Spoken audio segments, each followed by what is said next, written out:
Hello guys! It's me again, Ma'am Shini Kalin. So, nandito nga pala tayo sa mansyon ng aking biyanan, Charis. So, ayan, nandito nga pala tayo sa Canaria Resort.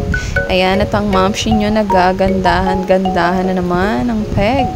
So, andito nga pala tayo. So, dinalaw namin yung aming biyanan or aking biyanan. So, ayan, ang tatay ng aking asawa. At ayan naman ang aking asawa. O, diba? Titingin pa yan. Hindi mo malaman kung nahihiya ba or nagagandahan sa'yo, diba?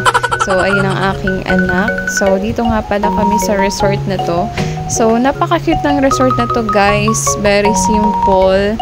At dalawa lang yung pool niya, pero may dalawa rin siyang slide. So, ayan, napakaganda. Ayan, sa mga gustong pumunta dyan, malinis tong resort na to.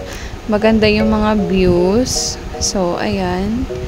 Meron pang duyan dito. Pwede kayong mag-relax. Ayan nga palang kinain namin. Pizza lang. Pang merienda. At ayan ang anak kong ligo ng ligo. Kahit wala namang dalang damit.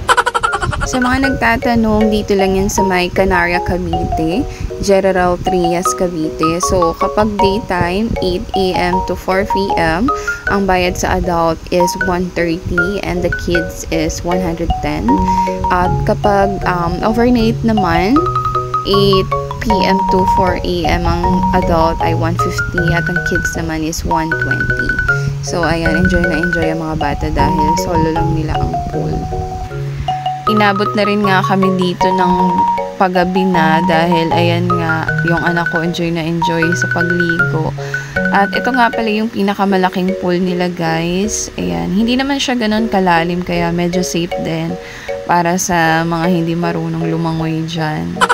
So, ayan, ligo-ligo lang sila saglit. Kaming mga girls, hindi talaga kami naligo dahil wala man talaga kaming balak maligo. So, ayan. Dito na rin pala kami kumain, guys. Hindi ko na nga lang na videohan dahil nagmamadali na rin kami. Dahil lumalakas na talaga yung kulog ng time na yan. At, syempre, paggabi na rin, medyo malayo din yung uuwian namin. So, ayan. Pakita ko lang sa inyo ang aking asawa. O, diba? Hindi daw maliligo pero naligo siya. At nag-request nga pala yung mag-ama ko na mag-milk tea kami. So, nag-milk tea lang kami saglit. So, ayun lang, guys. Thank you for watching. See you on my next mini vlog. Bye!